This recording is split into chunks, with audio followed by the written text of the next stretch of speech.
안녕하십니까. MBS 초대석의 양승용입니다. 한때 우리 농업계는 생산 증대와 이익 극대화를 최우선 가치로 추구하면서 생명과 생태계의 중요성을 강조한 적이 있었는데요. 그러나 이제 농축산물을 찾을 때 품질과 안전성, 더 나아가 동물 복지 등 사회 윤리까지 고민하는 소비자가 늘고 있습니다. 오늘은 40여 년 전 이 땅에 유기농업의 씨앗을 뿌린 유기농업 1세대 농부이자 생명역동농법의 개척자 평화나무 농장 김중건 대표님 모시고 땅과 사람을 살리는 농업, 다양한 생명이 더불어 살아가는 농업에 대해 함께 이야기 나눠보겠습니다.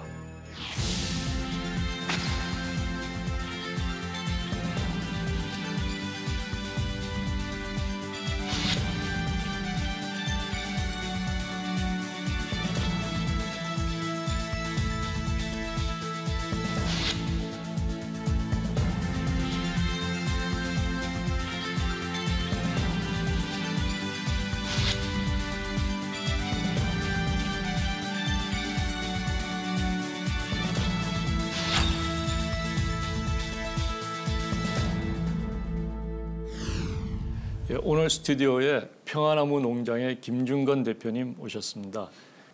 대표님 지금 추석도 얼마 남지 않고 한참 농부일 때 나와주셔서 고맙습니다. 아유, 고맙습니다. 포천에 자리한 평화나무 농장 이름이 참 독특합니다. 평화나무 농장이라는 이름을 어떻게 붙이셨는지 그걸 좀 얘기해 주시죠. 예, 평화, 우리 아이들의 이름을 평화를 상정해서. 예.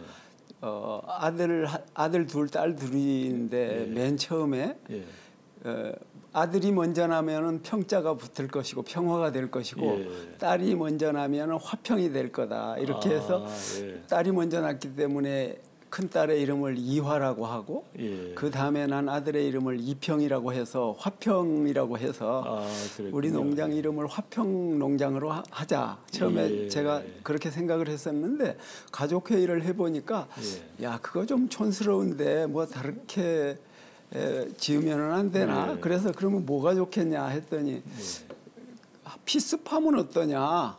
그래서 이제 피스팜으로 농장 이름을 지었어요. 처음에. 그래서 그런 농장으로 한참 사용하다 보니까 영 그것도 좀 불편하고 아닌 것 같아서 어떻게 하면은 어떤 이름으로 하면 좋을지 그렇게 이제 가족 공모를 해봤죠. 그랬더니 뭐 여러 가지가 나왔는데 평화라는 뜻을 살리고 거기에다가 친근감이 있는 자연의 그 나무를 넣으면 어떻겠나. 우리 처조카 중에 하나가.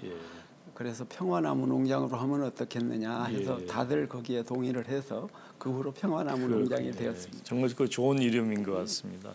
말씀만으로도 그림 같은 이 풍경이 연상되는데요. 축사에는 뭐 여러 다양한 생명들이 어울려 산다 이렇게 들었습니다. 어떤 가축들을 기르고 있나요? 제가 어려서부터 가축들, 동물들을 무척 좋아했습니다. 지금도 제가 기억하는 거는 아주 어렸을 때 떠올려 보면 한 서너 살적이라고 기억하는데 검은색 병아리가 어떻게 예쁘던지 그걸 데리고 마루 밑에 들어가서 품고 있었던 생각이 지금도 납니다. 그럴 정도로 제가 동물들을 좋아하고요. 그래서 지금 저희 농장에 있는 동물로는 한우, 소가 한 24마리, 요거 최근에 이제 새끼를 더 낳아서 거의 뭐 28마리 지금 그렇게 되고 있고요. 돼지가 한 20마리 되고 젖자는 염소가 한 20마리 정도 되고 그렇게 지금 있고 벌도 좀 있고 그렇습니다. 최근에 축산업의 이제 화두 중에 하나가 동물 복지 아니겠습니까? 근데 우리 대표님 농장에서는 일찍부터 동물 복지가 아주 자연스러운 그런 생산 방식이랄까요? 그렇게 되어왔겠네요. 사실은 전 세계적인 추세를 보면 제가 91년도에 스위스에 가서 한 1년 있은 적이 있습니다. 그래서 유럽의 농가들을 조금 볼 기회도 있었는데요. 전 세계적인 추세가 이제 동물 복지를 넘어서 윤리적인 사육이라고 하는 데까지 지금 가고 있어서 우리가 원하든 원치 않든 좋든 싫든 가축 사육은 그런 방향까지 가야 된다고 저는 생각하고 있고요. 어떻게 하면 동물이 필요한 동물도 사람이 이제 경제적인 이익을 위해서 가축을 기르는 게 사실이지만 그 동물들도 하나의 생명체로서 세상에 태어나면 사람의 인권이 누가 부여한다고 인권이 생기는 게 아니고 태어나는 순간 인권이 인권을 가지게 되듯이 동물도 생명체로 이 세상에 태어나는 순간 동물 생명체로서의 권리가 있다고 저는 생각합니다. 그래서 사람이 사람의 자기의 이익을 위해서 사육하지만 최대한 동물이 가지고 있는 그 권리, 생명체로서의 권리를 최소한 할 수 있는 대로 보장을 해주는 게 맞다. 그것이 동물 복지고 윤리적인 사육의 시작이다. 저는 그렇게 생각합니다. 그렇군요. 예. 그 여러 종류의 가축을 기르다 보면은 이제 손도 많이 갈 것이고요. 또 아마 비용적인 측면에서도 그렇게 효율적이라고 보기는 어려울 것 같은데요. 이런 다양한 가축들, 소, 돼지, 양, 뭐 염소, 닭 이렇게 그 기르는 특별한 이유가 있을까요? 여러 가지를 기른다는 것은 지금 교수님 말씀처럼 쉬운 일이 아닙니다. 이제 저는 처음에 말씀드렸지만 동물들을 좋아해서 이것저것 기르기를 좋아했는데 그러나 소를 중심으로 시작을 했습니다. 왜 그러냐면은 소는 초식가축으로서 유기농업에 있어서 아주 중요하고 꼭 필요한 거라고 생각해서 그렇게 소를 기르게 되었는데요. 뭐 이제 오래 기르다 보니까 마리수가 지금 우리가 훨씬 많을 수 있지만은 적정 두수, 우리 농장 규모에 맞고 가축의 분뇨로 우리 농장을 비옥하게 유지하는 정도의 그 두수를 유지하는 게 좋겠다고 생각해서 25도에서 30도 정도가 우리 경작 면적에 맞다고 생각해서 그렇게 하고 있고요. 돼지는 실은 일반 돼지라기보다 그 미니 돼지라고도 하고 애완용 돼지로 많이 사육하는 그런 돼지입니다. 베트남 토종 돼지인데요. 체구가 작죠. 그 길을 들이면은 아주 사람한테 개보다도 오히려 잘 따르고 아주 영리한 그런 동물이죠. 이 염소를 기르게 된 건 젖을 짜서 먹기 위해서인데 아까 제가 농장에 벌도 기른다고 했잖아요. 그 사람이 살기 좋은 곳을 만들려면 젖과 꿀이 있는 곳이 나는 살기 좋은 곳이라고 생각을 하게 됐어요. 그래서 벌은 기르면 되고 또 염소도 기르면 되면 젖과 꿀이 생기지 않느냐 그렇게 생각해서 염소를 처음에 한 마리를 갖고 시작했는데 그 자꾸 새끼를 낳다 보니까 지금은 뭐 젖 짜는 녀석들이 8마리에다가 새끼가 6마리 그리고 수컷들 뭐 이런 식으로 해서 20마리 가까이 되는 이제 염소가 그 성경에 나오는 젖과 꿀이 흐르는 땅 뭐 이런 표현을 말하자면 이제 거기에서 아이디어를 얻은 건데 젖과 꿀은 인간이 먹는 여러 가지 식품 중에 거의 완전 식품. 가장 맛있는 것을 상징하는 게 꿀이고요. 그렇죠. 길거리에 가다 보면 뭐 꿀복숭아, 꿀사과, 꿀참외 모두 꿀자를 붙여서 가장 맛있는 달다. 것을 대표하고 상징하는 게 꿀이다. 그리고 우유는 또한 가장 영양가 있는 것을 상징한다고 저는 생각을 해서 젖과 꿀은 인간이 그 신락원, 낙원을 잃어버리고 살고 있는데 다시 그 낙원을 회복하는 데는 젖과 꿀이 있는 것으로부터 시작하면 좋지 않을까 이런 좀 제 나름의 그런 생각으로 그렇게 기르고 있습니다. 그런 심오한 뜻이 또 담겨 있었네요. 그럼 이런 가축들 외에 이제 그 다른 경종도 하지 않습니까? 그렇습니다. 전체 농장 규모가 어느 정도 되고? 전체 농장 규모는 약 2헥타.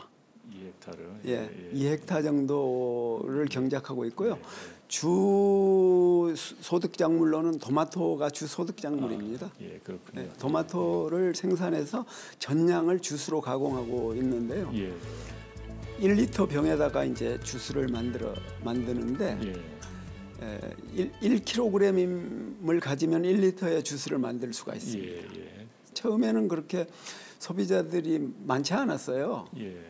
그랬는데 그 후로 소비자들이 늘어나기 시작해서 지금은 저희들이 물량을 생산해낼 수가 없을 정도로 저도 지금 그렇게 들었어요. 뭐 생산하는 대로 다 팔려. 그렇습니다. 모자라서 좀 아쉽죠.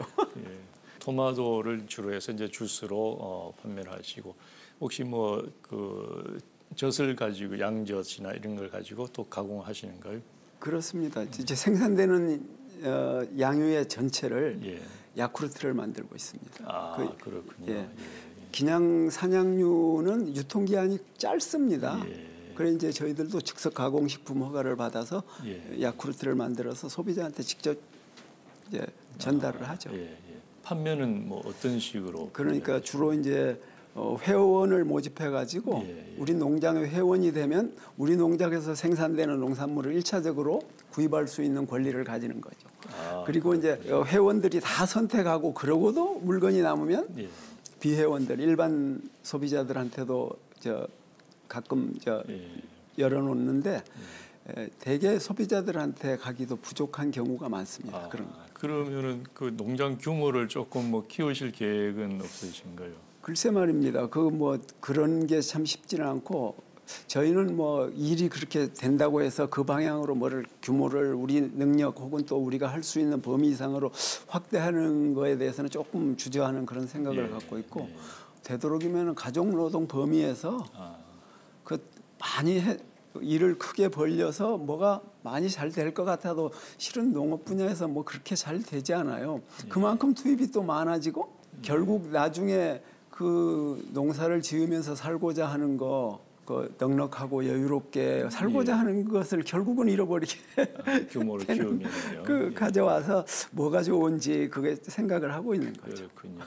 그럼 지금 가족 노동력으로만 이제 농장을 운영하시는데 그럼 몇 분이 투입이 되는 거예요? 우리 아들하고 저희 집사람하고 있고 지금 어떤 젊은 친구가 한 사람이 올 1년간 와서 이제 연수생으로 합류해서 같이 일손을 돕고 있어서 큰 도움이 되고 있고요.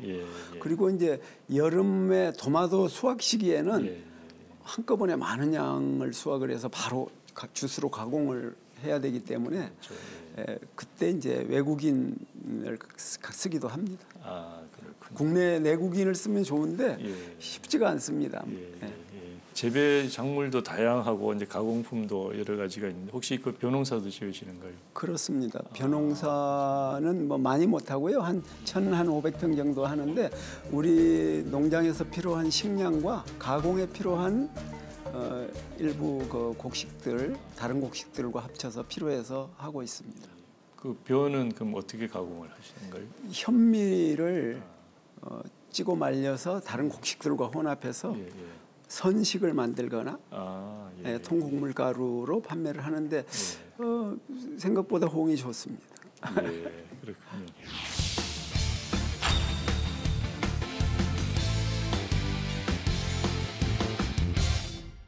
김중근 대표님은 한국 유기농업의 역사 또 유기농업 1세대로 불리시는데요. 유기농업이라는 것이 무엇이고 어떻게 이 유기농업을 시작하게 되셨는지 좀 설명 부탁드리겠습니다. 제가 유기농업이라는 말을 처음 듣게 된 건 지금으로부터 40년도 전에 1976년도에 유기농업이라는 그 용어를 처음 듣게 됐어요. 그때는 이제 박정희 대통령 시절로 우리나라에는 식량 부족이어서 증산이 아주 절실히 요구되던 때였죠. 무슨 공해란다든지 무슨 오염이란다든지 이런 용어는 그때 당시에 낯설고 그 개념을 이해하기조차도 어려울 만큼 힘든 들어보기 어려운 말이었는데 76년도에 이제 그런 얘기를 듣게 됐어요. 일본의 농업 단체를 하고 계시던 고다니 중이치라고 하는 선생님의 강의를 듣게 됐는데 그 유기농업이라는 것을 접하게 되고 무엇보다도 인간은 자기의 삶을 가치 있는 일에 사용해야 된다. 무엇이 정말 인생 길지 않은 그 인생살이에서 무엇이 가치 있는 일이어서 자기 삶을 바칠 만한 일인가 이런 이제 질문을 받게 돼서 생각하게 된 거죠. 그렇군요.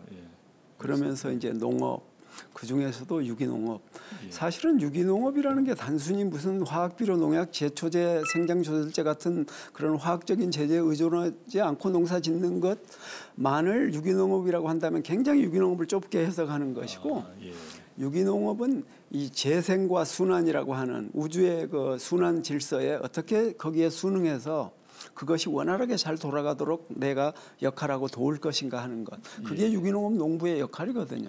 지금 이제 그때 이제 그런 거를 조금 알게 돼가지고 내가 이 일에 내 몸을 바쳐야 되겠다. 그때 생각을 하게 됐어요. 그랬는데 참 이상한 건 그 전까지만 해도 농사일이 힘들었습니다. 지금도 뭐 힘들지 않는 건 아니지만 농사일이라는 게 힘은 들고 자기가 들인 노력만큼 충분히 보상받는 것도 아니고 사회적 신분도 낮고 뭐 그거 지금도 예외는 아닙니다. 그게 뭐 그런 더 심하던 때여서 농사를 짓고 싶은 생각이 없었어요. 어떻게 하면 20대 청년 시절 그렇죠. 다른 뭐 좀 나한테 맞는 좋은 일이 없을까 이런 시절이었는데 그런 거를 접하게 되면서 내 삶을 가치 있는 일에 쓰는 것 이게 삶의 내가 목표로 삼고 이걸 살아야 되겠다. 그럼 무엇이 정말 가치 있는 일이냐? 가치 있는 일이라는 건 정말 저는 이 세상에서 가장 가치 있는 게 무엇인가에 대한 이제 큰 질문에 거기에서부터 시작해야 되는데 저는 생명이야말로 인간의 생명이야말로 지구를 주고도 바꿀 수 없는 가장 가치 있는 거라고 저는 생각을 합니다. 그때 이제 접하게 돼서 제가 받아들이게 된 거죠. 그 일에 농업이라고 하는 거는 가장 가치 있는 생명의 원료를 만드는 일이고 생명이 지속되게 하는 일이고 그 일에 내가 헌신하는 것, 내 몸을 바치는 것 이게 정말 내가 그렇게 살아야 되겠다 생각을 해서 그때부터 농사를 하게 됐고 이제 당연히 유기농업을 하게 된 거예요. 일본의 유기농업 학자를 만나게 된 그 얘기는 그러니까 어떤 계기로 그런 실은 저희 장인 어른이 원경선 선생님이라고 우리나라 유기농업에 뭐 그때 저 언론에는 돌아가셨을 때 유기농의 아버지로 이렇게 알려지고 그 일로 세계 글로벌 500 상도 받으신 아주 그런 분이시죠. 훌륭하신 분인데요. 그래서 그 풀무원 농장을 저희 장인어른이 그때는 장인어른이 아니고 선생님이셨지만 제가 거기 연수생으로 들어가 있었고 그걸 경영을 하셨는데 그때 이제 고다니 중이치라고 하는 선생님과 교류가 있어서 한국으로 초청하게 됐어요. 그 선생님을. 그래 그 선생님이 와서 그때 당시 일본에서 되어지고 있는 일들에 대해서 말씀을 해주셨어요. 그 일본의 그때 당시 고도 산업 사회가 한참 진행되던 때 오염이나 공해 문제가 심각한 사회 문제로 대두하게 된 거죠. 일본에서. 그 우리는 증산만이 살 길이라고 생각해서 거기에 몰두하고 있던 때 그게 바른 길이 아니라고 얘기를 하는데 다들 그걸 받아들이지 않았죠. 아니 증산만이 살 길이고 지금 배가 고픈 시절에 무슨 얘기지? 이런 게 생각하던 때였는데 이제 그런 얘기를 2박 3일에 거쳐서 여러 얘기를 듣고 깊이 생각하는 계기들이 됐고요. 한 40여 명의 분들이 같이 그분의 말씀을 듣게 됐는데 그래 이제 그때부터 잘 알지도 못하면서 유기농업을 다들 그냥 할 줄도 모르면서 그러면 우리도 그 방향으로 가야 된다. 왜냐? 농업을 통해서 돈을 벌려면 농사 말고 장사를 하는 게 낫다. 지금도 뭐 농사한다고 죽도록 한다고 돈 되는 게 아니지 그런 일이 많죠. 근데 그때 당시는 더해서 정말 이 일이 중요하고 가치 있는 일 우리 사회에 그런 생각을 같이 하는 사람들이라면 우리가 그렇게 유기농업으로 해보자. 그걸로 해서 무슨 뭐 앞으로 일이 잘 돼서 그게 돈이 잘 벌리고 뭐 이런 거는 깊이 생각하지를 않았고요. 그게 나아갈 농업인으로서의 바른 길이라고 생각했기 때문에 다들 그냥 그렇게 동의를 해서 시작하게 된 거죠. 그 강의를 듣는 순간 그냥 마음이 탁 뺏기셨네요. 그렇습니다.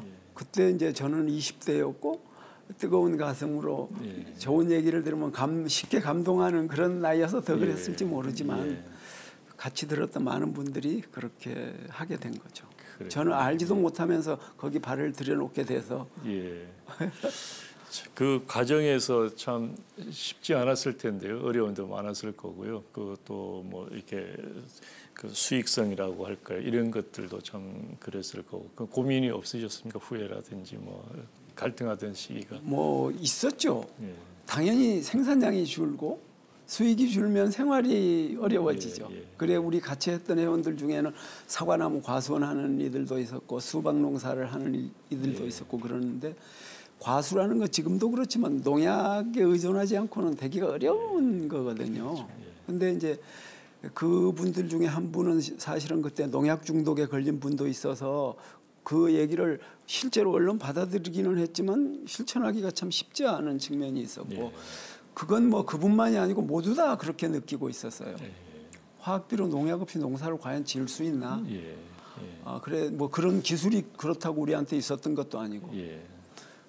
그래도 이게 그 농약이라는 게 얼마나 위험한 건지 1차적으로 농민들이 농약 중독이나 그런 피해를 받게 되고 그걸로 생산한 농산물이 그 농약이나 이런 것들로 오염된 농산물이 그걸 먹는 사람한테 생명과 건강을 위협하는 것이 된다면 이건 바른 게 아니다. 예. 그렇게 생각해서 어쨌든 같이 참여했던 사람들이 다 같이 시작하게 된 거죠. 예. 과거 이제 유기농의 시작이 이제 농부의 신념과 철학에 기대했다면은 이제 요즘은 어느 정도 좀 일반인에게 많이 알려져 있죠. 그래서 저는 유기농에 대한 이제 자세, 뭐 대하는 태도 이런 게 좀 바뀌었습니다. 수익성도 고려하게 되고요. 그런 점에 대해서는 뭐 혹시 뭐 아쉬운 점이 없으신가요? 당연하다고 봅니다. 아무리 이상이 높아도 예. 경제적인 뒷받침이 없으면 그걸 지속할 수가 없습니다. 예. 자기가 자기가 생산한 농산물로 예. 자기 생활이 보장돼야 됩니다. 그렇죠. 예. 그거는 뭐 당연한 얘기여서 저는 뭐 오히려 터무니없이 요즘 귀농을 하거나 하는 사람들이 실력도 되지 않으면서 아예 처음부터 그렇게 하려는 사람들은 오히려 문제가 있다고 저는 생각하는 정도입니다. 예. 항상 그 핵심 가치와 주변의 가치를 분간할 줄 알아야 되는데 무엇이 핵심 가치고 무엇이 그 두 번째로 생각할 주변적인 가치인지를 생각을 해서 농촌에 뿌리박고 식량을 생산해서 자기가 생산한 걸로 먹고 살고 생존만이 아니라 생활이 가능한 그런 거를 굳건히 한 후에 자기의 그 이상이 있다면 그걸 바탕으로 실천을 해야지. 그렇지 않고 처음부터 뭐 실력도 안 되면서 그런 주장을 하는 사람들은 조금 옆에서 보기에 좀 안쓰럽죠. 그렇군요. 예. 그래서 당연히 자기가 하는 일, 유기농업을 통해서 충분히 생활이 될 정도의 소득은 보장돼야 된다고 저는 그렇게 생각하고 있습니다.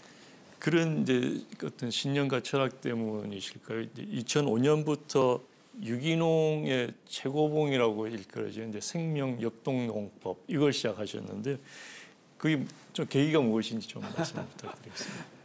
저는 그러니까 무슨 뭐 이걸 배워봐야지. 이런 게 있으니까 한번 알아봐야지 이렇게 했다기보다 처음에 유기농업에 대해서 알지 못하고 우연히 그 자동적으로 참석한 강연회에서 유기농업에 첫 발을 들여놓았듯이 생명역동농업 또한 그렇게 시작이 되었습니다.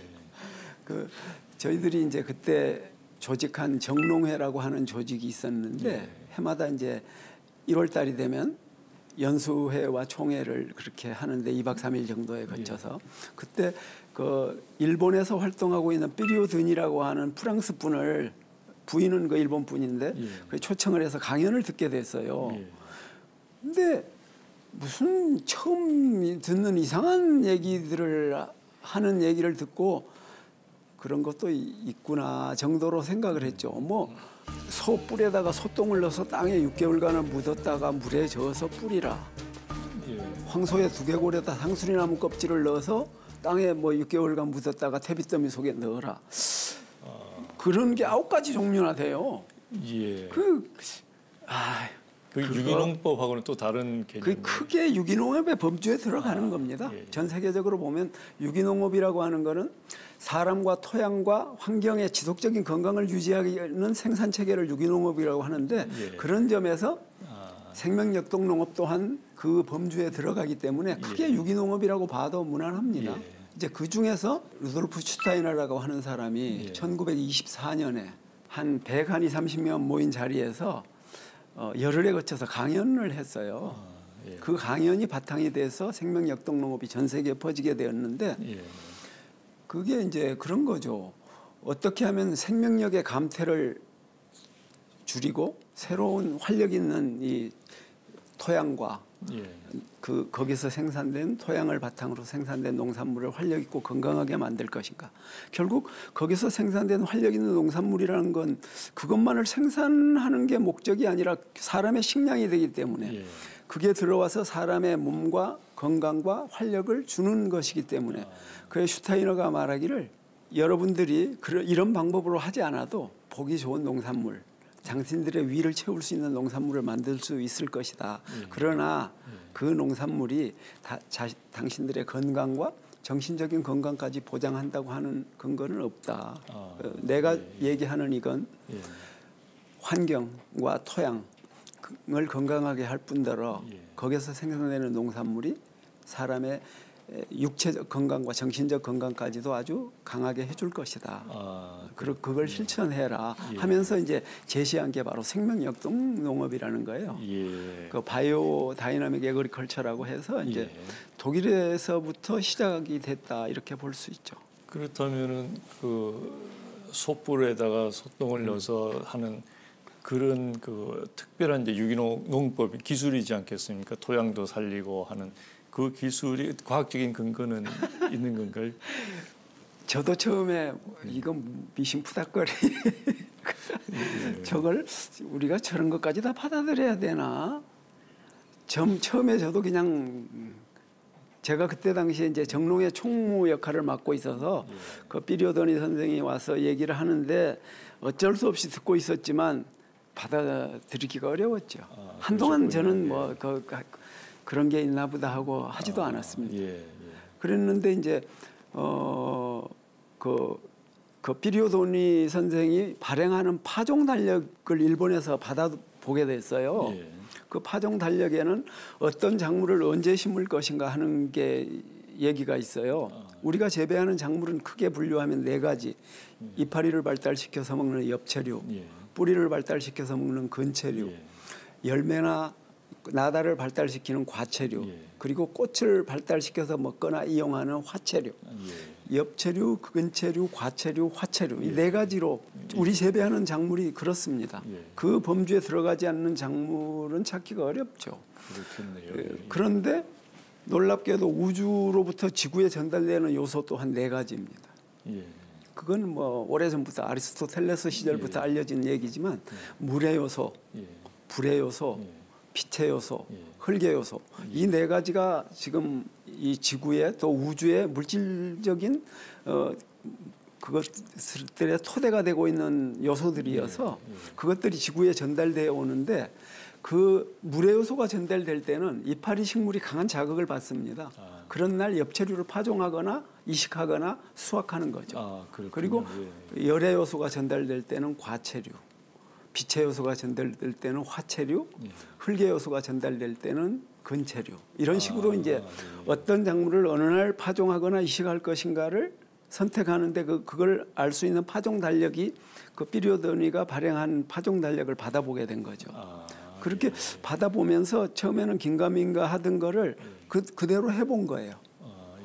그리고 오랫동안 그 독일이나 그 피리오도니 같은 분들이 실험을 통해서 뿌리 식물을 잎에 날 심었더니 잎은 잘 발달하는 반면에 뿌리가 빈약해지고 뭐 잎에 날 엽채류를 과채류 날 파종하거나 잎에 날 파종을 할 때 그 차이란다든지 이런 것들을 보게 되면서 강한 호기심을 갖게 됐어요.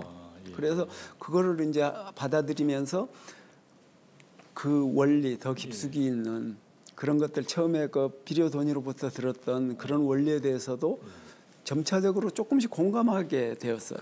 그래서 이제 그 원리서인 슈타이너가 쓴 자연과 사람을 되살리는 길, 전 세계에 뭐 한 40여 개국 언어로 번역이 돼 있는 책인데 그게 원리서인데 거기에 나와 있는 내용들에 따라서 증폭제라고 지금 알려져 있는 프리퍼레이션이라고 하는 건데 그것들을 만들어서 사용해야 되겠다. 그게 이제 뭐 솥불에다가 상수리나무 소 머리에다가 상수리나무 껍질을 넣고 솥불에 소똥을 넣고 뭐 수정가루를 넣고 수사슴의 방광에다가 토프를 넣고 뭐 이런 9가지 종류를 황당하다고 생각했었는데 어떤 물질을 어떤 작물에다가 전달하는 가장 효과적인 방법이 어떤 그 매개체를 통해서 전달할 수밖에 없는데 그거라는 걸 이해하게 됐어요. 그 슈타이너가 제시한 것들을. 그러면서 받아들여야 된 거예요. 처음에 황당하게 생각했던 것들을. 그래서 그게 과학적이냐 하는 거는 가끔 다른 사람들로부터도 질문을 받는데 그 질문은 사실은 유럽에서 아직도 질문이 계속되고 있습니다. 그렇죠. 눈에 보이지 않는 것에 대해서 분석이나 관측이 가능하지 않은 영역을 다 과학 영역으로 우리가 받아들일 것인가 하는 문제거든요. 그래서 뭐 보이지는 않지만 실제 하는 건 세계들이 있잖아요. 그렇죠. 많이 있잖아요. 오히려 그렇습니다. 눈에 보이는 세계보다 훨씬 크고 넓잖아요. 맞습니다. 그렇다고 모든 황당한 이치에 맞지도 않는 것까지 다 받아들이는 거는 아니고 그 이치에 그 납득이 가는 범위 안에서 우리가 받아들이게 되는데, 그런 점에서 저는 그 오늘날 그 기계론적인 세계 그런 과학만이 아니라 정신과학이라고 하는 그런 분야, 비물질적인 눈에 보이지 않는 세계에 대한 과학도 우리가 이제는 받아들여야 된다. 그렇게 생각을 해서 과학적이냐 하는 질문에는 그런 정신과학이라고 하는 분야에서 이거는 하나의 과학으로 인정할 수 있다. 이렇게 생각하고 있습니다. 그 지금 외국에서 이제 처음 그 도입이 됐다고 하면 그쪽에서는 이 생명 역동 농법에 대한 뭐 신뢰도랄까 인기도랄까 어떤 정도일까요? 활발하죠. 그렇습니다. 활발합니다.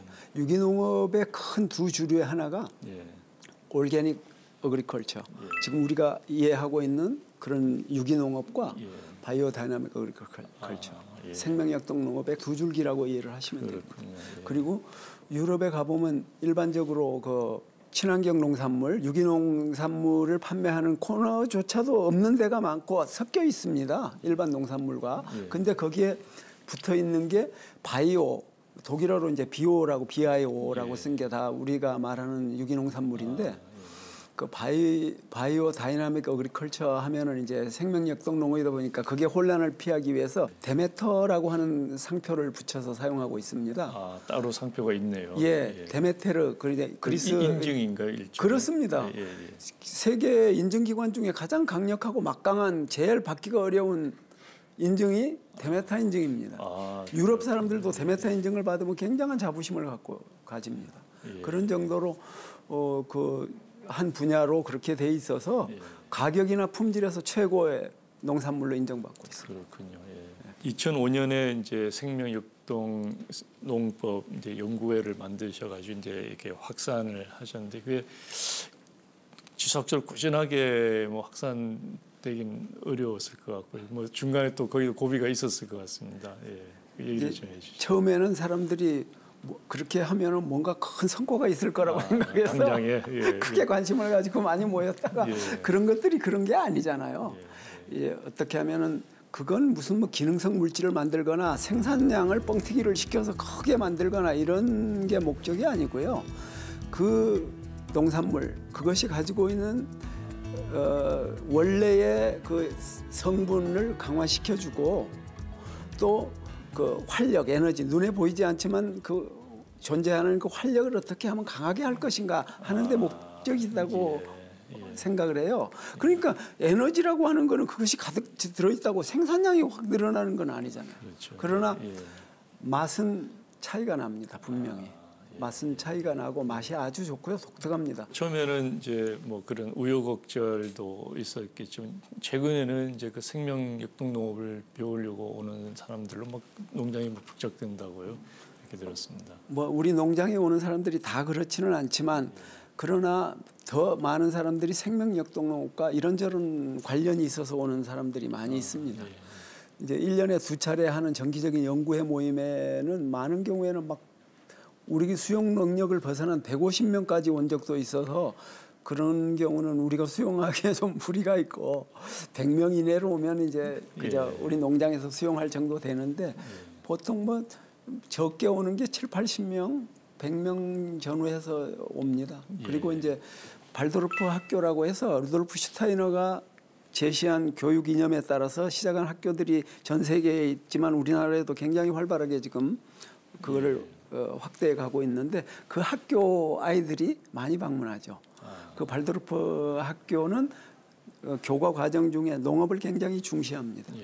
그 식물, 동물 이런 것들을 교과 과정 속에서 배워가기 때문에 다른 농장보다도 생명 역동 농업을 하고 있는 우리 농장에 오기를 원하죠. 그래서 이제 그런 관련해서 오고 있고 또 제가 발행하는 파종 달력도 이제 그것과 관련해서 또 오는 이들도 많이 있습니다. 예.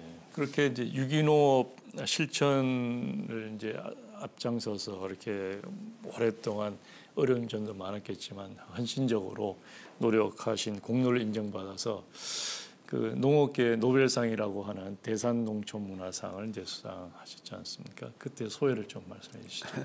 사실은 저한테는 과분하죠. 뭐 제가 그런 상을 받을 만해서라기보다 사실은 이 주변에 이제 분들이 추천도 해주고 뭐 이렇게 해서 혹시 저는 어떻게 생각을 했냐면 어떻게 하면 생명역동농업을 좀 이렇게 확산시키고 사람들의 관심을 불러일으킬까를 많이 생각을 했었어요. 그래 대산상이 워낙 그 농업계에서는 가장 큰 상이고 사람들이 그래도 주목하는 상이어서 그거를 좀 받을 수만 있다면 받았으면 좋겠다. 그 기회를 통해서 많은 사람들한테 생명역동농업이라는 게 있다는 걸 좀 알려서 좋은 일을 혼자만 하기보다 많은 사람들과 나누면 더 좋잖아요. 그래서 그런 생각을 했었는데 대산상을 받긴 했는데 제가 속으로 내심 생각하고 있던 그 일은 크게 확대되지 않더라고요. 그러나 뭐 그것도 이제 언젠가는 사람들이 대산상 받았다면 그냥 무조건 인정해주는 그런 게 있습니다. 저 사람은 검증할 필요가 없는 사람이라고 농업계에서. 된 거죠. 그래서 이제 그냥 터무니없는 말도 안 되는 이제 미신 같은 거를 하는 사람이다 이런 소리는 이제 안 듣게 된 게 아닌가. 저도 그 상에 조금 그 관련을 해봤는데.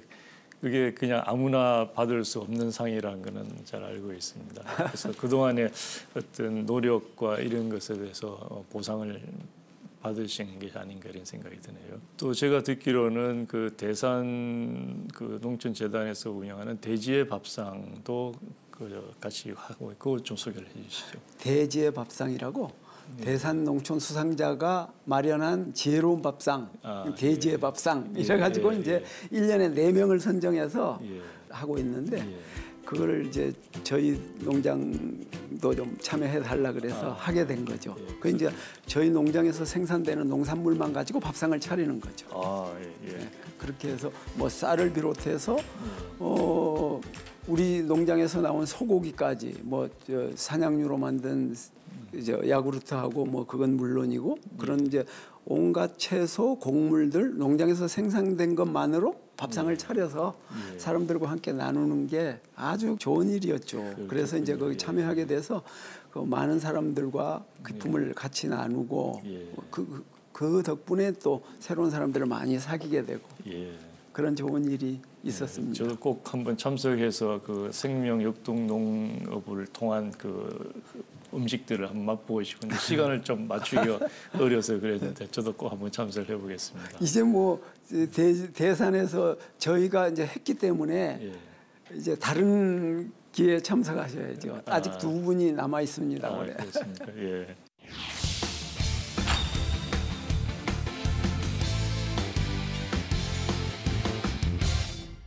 우리 대표님 이제 농사를 평생의 소명으로 이제 생각하고 한 길만 걸어오셨는데요. 그 농장 일 외에 또 마음을 쏟고 있는 일이 계시다고요? 제가 하는 일이 처음부터 무슨 뜻을 세워서 이거를 해야지 그렇게 된다기보다 우연히 거기 발길을 들여놓게 돼가지고 한 경우들이 들어있는데 아까 유기농업이나 생명역동농업이 다 그랬고 올 봄에 4월 27일 날 평화 손잡기라는 것도 그 우리 옆에 그 철원에 정지석 목사님이라고 하는 분이 국경선 평화학교라고 하는 학교 그 일종의 대안학교죠. 대안대학이라고 말할 수 있는데 크게 뭐 활성화돼 있지는 않아도 그거를 하는 분인데 그분을 초청해서 우리가 강연을 들었어요. 포천에서. 포천 우리 지역에 있는 교육문화사회적협동조합이라고 하는 그런 단체에서 그분을 초청해서 강연을 들었는데 뭐 그런 얘기를 하더라고요. 그 예전에 발트 3국이 총이나 뭐 칼 가지고 무슨 무력으로 독립을 쟁취한 게 아니고 손잡는 행위를 통해서 구소련으로부터 독립을 쟁취했다는 얘기를 하면서 그게 아무 힘없는 행위 같지만 손잡는 게 엄청난 힘을 갖고 있다. 우리가 4월 27일은 우리나라 문 대통령과 김정은 위원장이 판문점에서 예. 손을 잡고 그렇죠. 예. 남북 간의 대결을 지향하고 협력과 평화로 가자. 예. 그 선언을 한 날 아닙니까? 예. 그걸 기념해서 1주년 되는 날이니까 예. 그거를 우리가 그냥 넘기지 말고 DMZ에 가서 손을 잡고 그 날을 기념하자. 이런 얘기를 한 거예요. 그래, 에이, 뭐 50만 명이 뭐 이쪽에서 강화해서 고성까지 필요하다는데 그게 돼? 다들 그냥 저 양반 참 좋은 얘기 하는데 나 뭐 저 실정을 모르는 양반 우리가 뒤에서 이제 뭐 그런 얘기들을 했어요. 그랬는데 어느 순간에 그 일이 점점 진행이 되면서 우리들 거기를 참여해달라고 협조를 요청하는 거예요. 그래서 우리가 뭐 사람을 많이 동원할 수 있는 조직도 아니고 취지가 무슨 뭐 억지로 뭐 그 사람을 끌고 갈 수 있는 거야. 한 사람 한 사람 동의를 구해서 그 취지를 설명해서 동의가 될 때 나가는 건데 그게 되나? 이제 그러던 차에 어쨌든 이제 그 양반하고 이제 가끔 이제 만나서 이런저런 얘기를 하면서 그러면은 나는 크게 뭐 여기서 도울 게 없을 것 같으니까 우리 농장이 DMZ까지 한 30분 거리면은 갈 수 있는 거리니까 저 멀리서 지방에서 오는 분들이 우리 농장에서 하룻밤 자면 한 100명 정도 우리가 수용할 수 있으니 1박 하면서 그 DMZ로 가기 위한 중간 거점으로 그런 장소를 제공해 줄 수 있다. 그랬더니 아주 그 양반이 크게 반기면서 야 이거 좋은 아이디어다. 그런 사람들이 많이 나서야 된다. 이래가지고 이제 뭐 그런 거 뭐 한겨레 신문에 한번 난 적도 있고 이렇게 저렇게 해서 이제 그 일에 참여하고 아주 재미있는 그 우리 농장에 와서 한 150명이 잠자는 인원은 100명 안 됐지만 당일날 와서 식사하고 주먹밥 만들어서 DMZ에 가서 밥을 나누는 사람들이 150명 정도 됐으니까 좀 보람 있고 재미있는 일이었죠. 그래서 끝내요. 우리 대표님은 그 평화라고 하는 그 이름이라 그럴까요? 그 단어를 좋아하시는 것 같습니다. 아까 자녀들 이름도 이제 그렇게 만드셨고, 그리고 이제 농장 이름도 평화 이런데 그 대표님께서 생각하시는 평화는 어떤 것인가요? 평화라고 하는 거는 우리 인간에 있어서 자유와 더불어 가장 크고 고귀한 가치가 아닌가. 자유와 평화가 없다고 한다면 그 어떤 것도 가능하지가 않습니다. 저는 우스갯소리로 저 사람들이 뭐 세렝게티나 저 아프리카 그 사자들이 그 하는 행태 중에 이 숫사자가 그늘 아래서 잠만 자다가 암사자들이 사냥을 해놓으면 제일 먼저 와서 뜯어먹고 가는 걸 보고 저 나쁜 놈이라고 다 욕을 하는데 저는 저 숫사자를 욕하면 안 된다. 저 숫사자가 그늘에서 잠자는 것 같지만 그 사자 얼굴을 한번 봐라. 그 암사자들이 번식하고 사냥할 수 있는 터전을 지키기 위해서 얼굴이 보면 흉터로 많은 흉터를 가지고 있고 그 영토를 지키기 위해서 그리고 온갖 그 사자의 힘에 의해서 그 평화가 지켜져서 암사자들이 번식도 하고 사냥도 할 수 있는 거다. 당연히 제일 맛있는 부위를 그 숫사자가 먹는 게 맞다. 저는 그렇게 생각해요.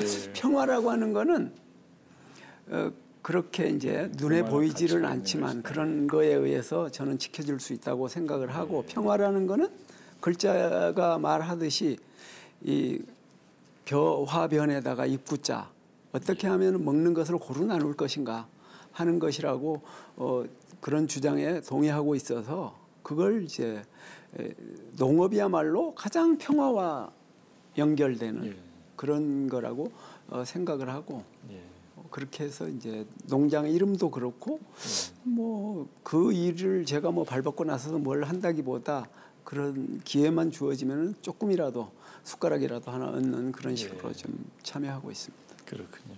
그러면 마지막 질문이 되겠는데요.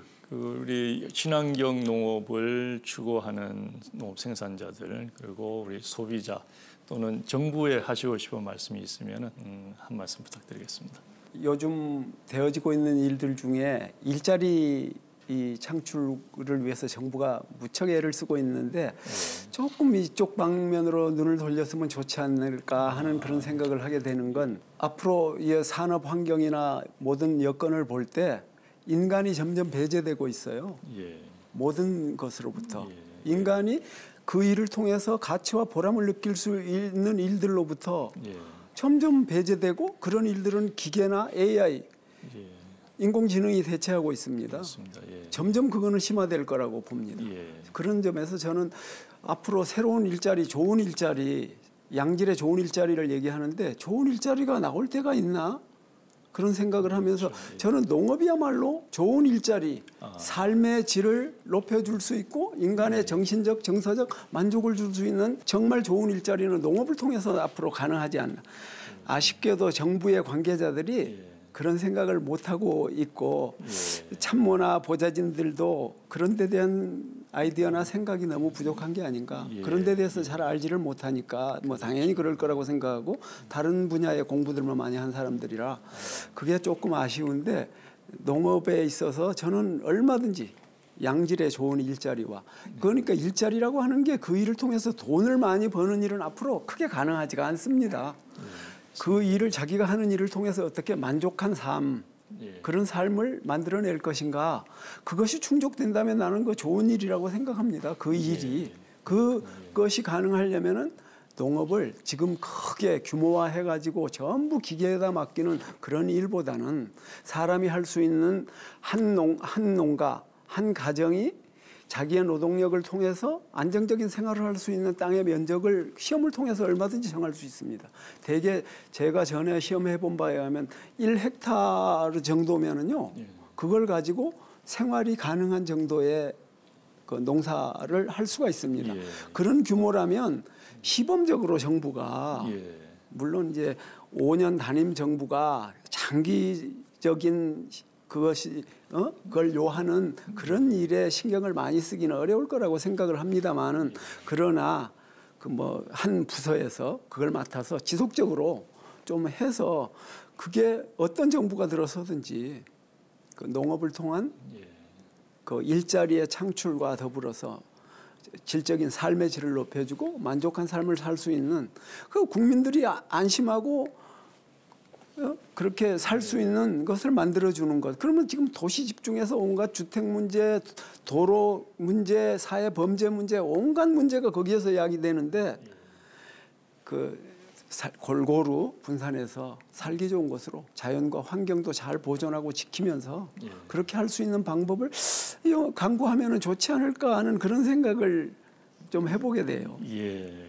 오늘 대표님의 그 말씀 듣고 너무 재미있고 흥미진진해서 시간 가는 줄 모르고 이렇게 다 지나간 것 같습니다. 그 생명 역동 농법을 통해서 우리 대표님과 그 농장이 더욱 그 건강하고 또 지속 가능하게 성장하시고 또 우리 많은 젊은이들이 그 생명 역동 농법을 그 우리 대표님 롤 모델 삼아서 추구하고 영위를 하면서 개인의 어떤 그 인생의 보람도 찾고 또 조그맣게나마 사회에 기여하는 이런 것들이 많이 생겼으면 좋겠다 이런 생각을 해봅니다. 오늘 나와주셔서 너무 감사합니다. 아유, 고맙습니다. 오늘 교수님과 이렇게 나눈 얘기 아주 저도 즐거웠고요. 그래서 아주 보람된 시간이었다 생각합니다.